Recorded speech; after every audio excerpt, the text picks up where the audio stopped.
Oke, kali ini saya akan menerangkan berkaitan dengan bagian dari kecambah yang wajib dipahami oleh para penanam sebelum menanam kecambah. Bahwa dalam sebuah struktur kecambah ini, bahwa kita harus tahu dulu mana bagian yang nanti akan di atas, mana yang di bawah.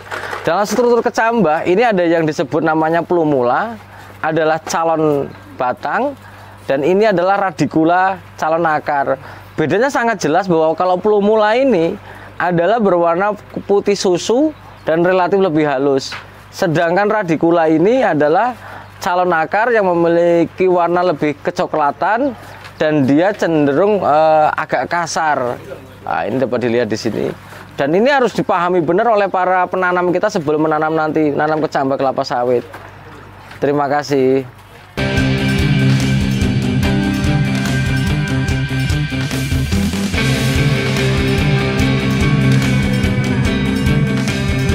Salam planter Indonesia.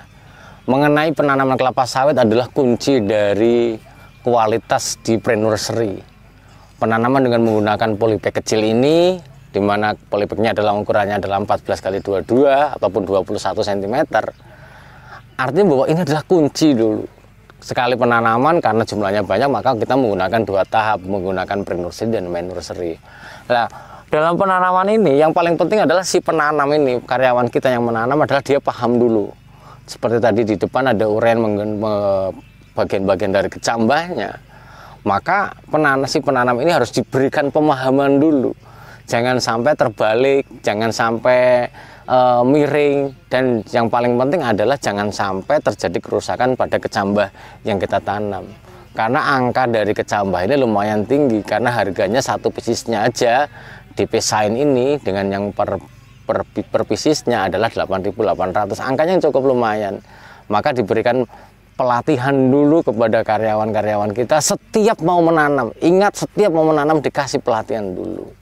Nah, dengan pengisian baby bag yang perfect, artinya bahwa tanahnya diayak, kemudian pupuk dasarnya diberikan baik dolomit maupun rock fosfatnya, maka dengan waktu tunggu pengisian sampai penanaman kecambah ini sekitar 3 minggu sampai sebulan, maka walhasil kondisi media tanahnya adalah sangat-sangat bagus sekali. Seperti ini, sangat bagus sekali. Kondisinya sangat remah dan sangat sangat nyaman sekali untuk kecambah kita untuk tumbuh di sini. Jangan pernah kita menggunakan campuran-campuran yang lain. Ada di video di dalam penyiapan media. Tapi intinya adalah media ini yang harus terbaik gitu. Harus memiliki kualitas terbaik supaya bibit kita juga memiliki kualitas terbaik nantinya. Nah, setelah penanaman selesai, yang harus dilakukan adalah mengecek kembali polybag yang sudah ditanam. Jangan sampai ada yang terlewat, karena terlewat itu adalah menyia-nyiakan polybag itu adalah biaya juga. Setelah ditanam kemudian diberikan mulsa seperti ini. Ini bukan menggunakan lalang tapi menggunakan vetiver atau akar wangi di atasnya untuk melindungi dari, walaupun kita menggunakan paranet 50% ini, tapi ketika hujan deras yang luar biasa, maka dia ada serbuan atau tetesan air ke dalam polybagnya juga besar. Jadi kadang-kadang mau juga kelihatan kecambahnya. Untuk menghindari hal itu, maka diberikan vetiver ini di atasnya, walaupun agak-agak nggak rapat banget ini. Karena bahwa jangan sampai nanti air hujan yang kena paranet ini sampai ke bawah langsung mengenai media, yang menyebabkan bahwa kecambahnya nanti akan bisa terangkat. Ini hanya sekedar untuk saja, nanti setelah tumbuh juga sudah kenok, sudah bagus, maka vetiver ini bisa kita angkat. Pengangkatannya juga harus hati-hati pastinya, jangan sampai nanti pengangkatan vetiver keangkat juga kecambahnya, itu juga harus diperhatikan. Sekali lagi para planter semuanya dan para petani semuanya, menanam kecambah ini adalah kuncinya dari kualitas bibit yang nanti akan menjadi bahan tanam kita di lapangan.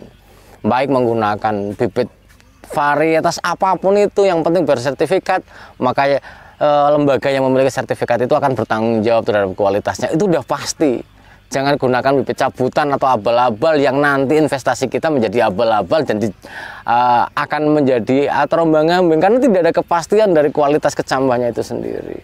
Mungkin itu saja para planter dan para petani Indonesia. Terima kasih. Salam planter Indonesia. Oke, kali ini kita akan membahas bagaimana cara penanaman kecambah kelapa sawit yang ideal. Karena penanaman ini sangat menentukan juga besar seleksi di pre-nursery, dan nantinya juga akan pertumbuhannya juga akan sangat dipengaruhi oleh penanaman kecambah ini. Setelah tadi mau mengetahui bagian-bagian dari kecambah, ini yang paling penting. Sebelum kita menanam, kita pahami dulu bahwa media tanam ini hanya istilah adalah topsoil dengan pupuk dasar saja. Selang beberapa minggu, maka media ini sangat-sangat remah sekali. Ini enak, sangat jelas sekali remahnya, dan ini sangat bagus untuk pertumbuhan kelapa sawit kita. Maka ini adalah hanya diayak saja, diberi pupuk dasarnya. Lah, mekanisme penanam kecambah itu ada dua. Yang pertama adalah dengan cara hanya dilubangi saja. Ada cara dilubangi saja dengan menggunakan jempol seperti ini, sedalam 2 cm, atau tergantung dari perkiraan panjang dari kecambahnya ini. Ya, ini tergantung perkiraan kecambahnya ini berapa panjang. Kalau misalnya ini akarnya panjang, maka ya kita sesuaikan ini kedalamannya. Maka penanamannya adalah pastikan bahwa plumulanya ini adalah menghadap ke bawah, ke atas. Kalau seandainya dia miring seperti ini, maka yang harus miring itu adalah kelataknya ini saja, nggak apa-apa miringnya, tapi pucuknya nggak boleh miring. Maka pucuknya harus tetap tegak seperti ini nih. Nah, ini jangan terlalu ditekan, karena apalagi pada kecambah-kecambah yang tua. Kemudian ditutup seperti ini. Sudah. Kemudian cara yang kedua adalah dengan menggunakan sistem bongkar tanah dulu. Artinya bahwa tanahnya kita hilangkan dulu seperti ini. Kemudian kita letakkan kecambahnya seperti ini supaya dia di tengah. Nah, kemudian kita tutup seperti ini. Ini juga sangat efektif. Dua-duanya memiliki positif. Jika dengan menggunakan tadi sistem jempol tadi, maka kadang-kadang si penanam nggak mengerti apakah dia benar-benar lurus ke atas atau tidak. Nah, kemudian kalau ini kelemahannya, ya dia harus menggunakan 2 tangan dan lebih lama, sebab prestasinya lebih lama lah. Sekitar kalau di sini satu orang penanam itu sampai 2000 kecambah mampu sanggup untuk menanamnya. Nah, ini ditutup tanah rapi kayak gini, jangan sampai kelihatan ujung atau plumulanya, jangan sampai kelihatan. Kalau sampai dia kelihatan gini, berarti dia kedangkalan ini terlalu dangkal. Nah, kalau misalnya dia kelihatan kayak gini, berarti terlalu dangkal, tutup aja. Nanti dia akan turun sendiri kok. Tapi jangan terlalu dalam, karena kalau terlalu dalam yang terjadi adalah kecambahnya pun tumbuhnya agak lama. Itu. Terima kasih.